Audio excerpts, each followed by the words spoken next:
আসসালামু আলাইকুম বন্ধুরা, আজকে আমরা দেখব এই অল্প কয়েকটা ড্রাগন, এই 8টা ড্রাগনের ওয়েট কেমন হয়। এটা আমাদের এ গ্রেডের ড্রাগন, 400 গ্রাম প্লাস ওয়েট। আমরা প্রথমেই একটা বাস্কেট নিয়ে নিলাম, নেওয়ার পরে এখন আমরা মেশিনটা চালু করব। 0 চলে আসছে ক্যালকুলেশন। এখন আমরা এক পিস করে দিব। একটা দিলাম,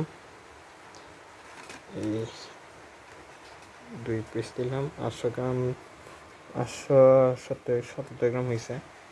এই 3 পিস দিয়ে দিলাম, 4 পিস দিয়ে দিলাম, এই 5টা, এই 6 নম্বরটা দিয়ে দিলাম,